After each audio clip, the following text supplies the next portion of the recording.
महालक्ष्मी नमो नमः। आप सभी को धनतेरस के शुभ अवसर की हार्दिक शुभकामनाएं।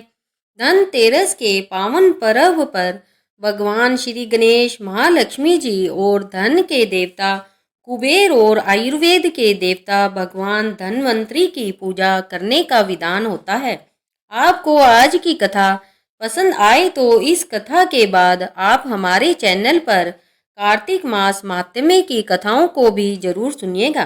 वैसे तो धनतेरस की बहुत सारी पौराणिक कथाएं प्रचलित है। इनमें से कुछ प्रचलित और प्रसिद्ध पौराणिक कथाएं हैं जो हम आपको सुनाते हैं। पहली पौराणिक कथा के अनुसार कहा जाता है कि एक समय भगवान विष्णु मृत्युलोक में विचरण करने के लिए जा रहे थे। तभी लक्ष्मी जी ने भी उनसे साथ चलने का आग्रह किया। श्री हरि कहने लगे कि देवी, अगर मैं जो बात कहूँ तो तुम उसको वैसा ही मानो, तब तो तुम चल सकती हो। तब लक्ष्मी जी उनकी बात मान गई और भगवान विष्णु के साथ वह धरती लोक पर आ गई। कुछ देर तक दोनों भ्रमण करते रहे। फिर एक जगह पर पहुंचकर भगवान विष्णु ने माँ लक्ष्मी जी से कहा कि देवी, जब तक मैं ना आऊं तुम यहीं ठहरो। मैं दक्षिण दिशा की ओर जा रहा हूँ, तुम उधर मत आना।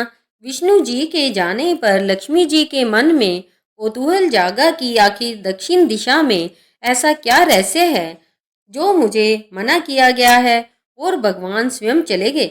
लक्ष्मी जी से रहा न गया और जैसे ही भगवान आगे बढ़े तो लक्ष्मी जी भी पीछे पीछे चल पड़ी। कुछ ही आगे जाने पर उन्हें सरसों का एक खेत दिखाई दिया जिसमें खूब फल लगे हुए थे। सरसों की शोभा देखकर वह मंत्रमुग्ध हो गई और फूल तोड़कर अपना श्रृंगार करने के बाद आगे बढ़ी। आगे जाने पर एक गन्ने के खेत से लक्ष्मी जी गन्ने तोड़कर रस चूसने लगी। उसी समय विष्णु जी आए और यह देखकर लक्ष्मी जी पर नाराज होकर उन्हें श्राप दे दिया कि मैंने तुम्हें इधर आने को मना किया था, पर तुम नहीं मानी और किसान की चोरी का अपराध कर बैठी। अब तुम इस अपराध के जुर्म में इस किसान की 12 वर्ष तक सेवा करो। ऐसा कहकर भगवान उन्हें छोड़कर क्षीर सागर चले गए। तब लक्ष्मी जी उस गरीब किसान के घर रहने लगी। एक दिन लक्ष्मी जी ने उस किसान की पत्नी से कहा कि तुम स्नान कर पहले मेरी बनाई गई इस देवी लक्ष्मी का पूजन करो, फिर रसोई बनाना, तब तुम जो मांगोगी वह मिलेगा। किसान की पत्नी ने ऐसा ही किया। पूजा के प्रभाव और लक्ष्मी जी की कृपा से किसान का घर दूसरे ही दिन से अन्न, धन, रतन, स्वर्ण आदि से भर गया। लक्ष्मी जी ने किसान को धन धान्य से पूर्ण कर दिया। किसान के 12 वर्ष बड़े आनंद से कट गए। फिर 12 वर्ष के बाद लक्ष्मी जी जाने के लिए तैयार हुई। विष्णु जी लक्ष्मी जी को लेने आए तो किसान ने उन्हें भेजने से इनकार कर दिया।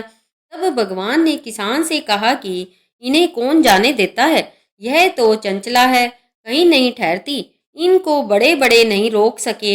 इनको मेरा श्राप था, इसलिए 12 वर्ष से तुम्हारी सेवा कर रही थी। तुम्हारी 12 वर्ष सेवा का समय अब पूरा हो चुका है। किसान हठ पूर्वक बोला कि नहीं, मैं लक्ष्मी जी को नहीं जाने दूंगा। तब लक्ष्मी जी ने कहा कि हे किसान, तुम मुझे रोकना चाहते हो तो जो मैं कहूँ वैसा करो। कल तेरस है, तुम कल घर को लीप पोत कर स्वच्छ करना, रात्रि में घी का दीपक जलाकर रखना और सायंकाल मेरा पूजन करना और एक तांबे के कलश में रुपए भर कर मेरे लिए रखना। मैं उस कलश में निवास करूंगी, किंतु पूजा के समय मैं तुम्हें दिखाई नहीं दूंगी। इस एक दिन की पूजा से वर्ष भर मैं तुम्हारे घर से नहीं जाऊंगी। यह कहकर वह दीपकों के प्रकाश के साथ दशों दिशाओं में फैल गई। अगले दिन किसान ने लक्ष्मी जी के कथनानुसार पूजन किया। उसका घर धन धान्य से परिपूर्ण हो गया। इसी वजह से हर वर्ष तेरस के दिन अर्थात धन तेरस के दिन लक्ष्मी जी की पूजा होने लगी। शास्त्रों में वर्णित दूसरी पौराणिक कथा के अनुसार समुद्र मंथन के दौरान भगवान धन्वंतरी हाथों में अमृत कलश लेकर प्रकट हुए थे। जिस तिथि को भगवान धन्वंतरी समुद्र से निकले वह कार्तिक मास के कृष्ण पक्ष की त्रयोदशी तिथि थी। भगवान धन्वंतरी समुद्र से कलश लेकर प्रकट हुए थे। इसीलिए इस अवसर पर बर्तन खरीदने की परंपरा चली आ रही है। भगवान धन्वंतरी को भगवान विष्णु का अंश माना जाता है और इन्होंने ही पूरी दुनिया में चिकित्सा विज्ञान का प्रचार और प्रसार किया था। भगवान धन्वंतरी के बाद माता लक्ष्मी 2 दिन बाद समुद्र से निकली थी, इसलिए उस दिन दीपावली का पर्व मनाया जाता है। इनकी पूजा अर्चना करने से आरोग्य और सुख संपदा की प्राप्ति होती है। धन त्रयोदशी के दिन रात के समय यम दीपक भी जलाया जाता है, इसलिए इस बारे में एक कथा प्रचलित है। एक बार मृत्यु के देवता यमराज ने यमदूतों से प्रश्न किया कि क्या कभी मनुष्य के प्राण लेने में तुम्हें किसी पर दया आती है? तब यमदूत कहने लगे कि नहीं महाराज, हम तो केवल आपके दिए हुए निर्देशों का ही पालन करते हैं। तब उन्होंने फिर से पूछा कि तुम बेझिझक होकर बताओ कि क्या कभी कोई ऐसा समय आया है कि तुम्हें मनुष्यों के प्राण लेने में जरा भी दया आई हो, उस पर तरस आया हो? तब एक यमदूत ने हिम्मत कर कर कहा कि जी महाराज, एक बार ऐसी घटना हुई कि जिसको देखकर मेरा हृदय पसीज गया। एक दिन हंस नाम का एक राजा शिकार करने गया हुआ था और वह जंगल के रास्ते से भटक गया। भटकते भटकते दूसरे राज्य की सीमा में चला गया। वहाँ एक हेमा नाम का शासक था। उसने पड़ोस के राजा का आदर सत्कार किया। उसी दिन राजा की पत्नी ने एक सुंदर से पुत्र को जन्म भी दिया था। ज्योतिषियों ने ग्रह नक्षत्र के आधार पर बताया कि इस बालक के विवाह के ठीक 4 दिन बाद ही इसकी मृत्यु हो जाएगी। तब राजा ने आदेश दिया कि इस बालक को यमुना नदी के तट पर एक गुफा में ब्रह्मचारी के रूप में रखा जाए और स्त्रियों की परछाई भी वहां तक नहीं पहुंचनी चाहिए, ताकि ना वह विवाह कर सके और ना ही उसकी मृत्यु हो सके। लेकिन विधि के विधान को तो कुछ और ही मंजूर था। संयोगवश राजहंस की पुत्री यमुना नदी के तट पर चली गई और वहां राजा के पुत्र को देखा। दोनों एक दूसरे पर मोहित हो गए और दोनों ने एक गंधर्व विवाह कर लिया। विवाह के 4 दिन बाद ही राजा के पुत्र की मृत्यु हो गई। तब यमदूत ने यमराज से कहा कि हे महाराज, यही वह समय था जिसमें उस नव विवाहिता का करुण विलाप सुनकर मेरा हृदय पसीज गया था। सारी बातें सुनकर यमराज ने कहा कि अब क्या करें, यह तो विधाता का विधान है और मर्यादा में रहते हुए तो हमें इस प्रकार का काम करना ही पड़ेगा। यमदूतों ने पूछा कि महाराज, क्या कोई ऐसा उपाय है जिससे अकाल मृत्यु से बचा जा सके? तब यमराज जी ने कहा कि धनतेरस के दिन विधि विधान के साथ पूजा अर्चना और दीपदान करने से अकाल मृत्यु नहीं होती। जो भी लोग इस दिन रात के समय चौमुखा दीपक अपने घर के मुख्य द्वार पर जलाएगा, उसके घर में सभी परिवार के सदस्यों की अकाल मृत्यु से रक्षा होगी। इतना ही नहीं, यमलोक में आने पर उसे नरक में मिलने वाली प्रताड़नाओं से भी मुक्ति मिल जाएगी। ऐसा कहकर यमराज ने यमदूतों को यम दीपक के बारे में बता दिया। यही कारण है कि धनतेरस की रात को घर के मुख्य द्वार पर चौमुखा मिट्टी का दीपक जलाया जाता है। अगर मिट्टी का दीपक ना हो तो आटे का चौमुखा दीपक भी आप इस दिन जला सकते हैं। ध्यान रहे कि यम दीपक को जलाने के बाद उस दीपक को फिर देखा नहीं जाता है। यम दीपक जलाते समय कुछ सावधानियां भी रखी जाती है।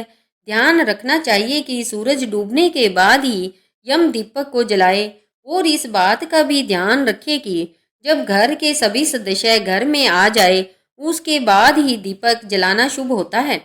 इस दिन दीप जलाने के लिए पुराने मिट्टी के दीपक का आप प्रयोग कर सकते हैं।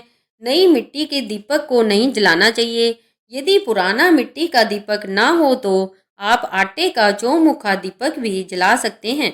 यम दीपक जलाते समय इस बात का ध्यान रखें कि दीपक का मुख दक्षिण दिशा की तरफ होना चाहिए। इस दीपक को नाली या फिर कूड़े के ढेर के पास में भी रख कर जलाया जा सकता है। घर के मुख्य द्वार पर आप दाईं तरफ इस दीपक को रख कर जलाएं। यम दीपक में रुई की बाती की जगह कलावे की बाती का ही प्रयोग किया जाता है और यह दीपक कभी खाली नहीं जलाया जाता। दीपक के नीचे आप अक्षत या गेहूं के दाने रख सकते हैं। उसके ऊपर आप इस दीपक को स्थापित करें। इसके अलावा दीपक के साथ में ही आपको कोई भी मिठाई या फिर पताशा रखना चाहिए और अगले दिन इस दीपक को विसर्जित कर देना चाहिए। इस दीपक को घर के मुख्य द्वार पर ही रख कर जलाना चाहिए और जलते हुए दीपक को परिवार का कोई भी सदस्य ना देखे, इस बात का विशेष ध्यान रखना चाहिए। दीपक जलाने के बाद यम देवता का मन में ध्यान कर कर उनसे प्रार्थना करनी चाहिए कि वह आप सहित आपके पूरे परिवारजनों की अकाल मृत्यु से रक्षा करे। धनतेरस के दिन माँ लक्ष्मी जी और धनवंतरी भगवान के अलावा कुबेर देवता की भी इस दिन पूजा की जाती है और कुबेर देवता की कथा के अनुसार पूर्व जन्म में कुबेर भगवान एक गुणनिधि नाम के गरीब ब्राह्मण थे। बचपन में उन्होंने अपने पिता से धर्मशास्त्र की शिक्षा प्राप्त की थी, लेकिन गलत संगत में आने के कारण उन्हें जुआ खेलने और चोरी की लत लग गई। गुणनिधि की इन हरकतों से परेशान होकर उनके पिता ने एक दिन उन्हें घर से बाहर निकाल दिया। घर से निकाले जाने के बाद उनकी हालत बहुत दयनीय हो गई और वह घर घर जाकर लोगों से भोजन मांगने लगे। एक दिन की बात है, गुणनिधि भोजन की तलाश में गांव गांव भटक रहे थे, लेकिन उस दिन उन्हें किसी ने भी भोजन नहीं दिया। इसके बाद गुणनिधि भूख और प्यास से व्याकुल हो गए। भूख और प्यास के कारण गुणनिधि भटकते भटकते जंगल की ओर निकल पड़े। जंगल में पहुंचने पर उन्हें कुछ ब्राह्मण भोग की सामग्री ले जाते हुए दिखाई दिए। भोग की सामग्री को देखकर गुणनिधि की भूख और भी ज्यादा बढ़ गई और खाने के लालच में वे ब्राह्मणों के पीछे पीछे चल दिए। ब्राह्मणों का पीछा करते करते गुणनिधि एक शिवालय में अर्थात शिवजी के मंदिर में आ पहुंचे, जहां उन्होंने देखा कि ब्राह्मण भगवान शिव की पूजा कर रहे थे और भगवान शिव को भोग अर्पित कर रहे थे। इस प्रकार वे ब्राह्मण भोग अर्पित करने के साथ ही भजन कीर्तन में मग्न हो गए। गुणनिधि मंदिर में जाकर भोजन चुराने की ताक में बैठ गए। उन्हें भोजन चुराने का मौका रात में तब मिला जब भजन कीर्तन समाप्त कर सभी ब्राह्मण सो गए थे। तब गुणनिधि चुपके चुपके दमे पांव भगवान शिव की प्रतिमा के पास जा पहुंचे, लेकिन वहां पर तो इतना अंधेरा था कि उन्हें कुछ भी नजर नहीं आया। इसलिए उन्होंने एक दीपक जलाया, लेकिन वह दीपक हवा के कारण बुझ गया और यह क्रम बार बार चलता रहा। थोड़ी ही देर में वहां से भोग प्रसाद चुरा कर भागने की वह कोशिश करने लगे। भागते समय एक ब्राह्मण ने उन्हें देख लिया और चोर चोर कहकर चिल्लाने लगा। गुणनिधि वहां से जान बचाकर भाग निकले, लेकिन वह नगर के राक्षसों का निशाना बन गए। भोजन चुरा कर भागते समय गुणनिधि की मृत्यु हो गई, लेकिन अनजाने में उनसे महाशिवरात्रि के व्रत का पालन हो गया, जिसके कारण वह उस व्रत के शुभ फल के हकदार बन गए थे। अनजाने में ही महाशिवरात्रि के व्रत का पालन हो जाने के कारण गुणनिधि अपने अगले जन्म में कलिंग देश के राजा बन गए। अपने इस जन्म में गुणनिधि भगवान शिव के परम भक्त हुए। वह सदैव भगवान शिव की भक्ति में ही लीन रहते थे और इनकी इस कठिन तपस्या और साधना और भक्ति को देखकर भगवान शिव उन पर प्रसन्न हुए। भगवान शिव की ही माया थी, जिसके कारण एक गरीब ब्राह्मण धन के देवता कुबेर कहलाए और संसार में पूजनीय बन गए। तब भगवान शिव ने उन्हें आशीर्वाद दिया कि धन त्रयोदशी तिथि अर्थात धनतेरस के दिन उनकी पूजा किए बिना धनतेरस की पूजा सफल नहीं मानी जाएगी।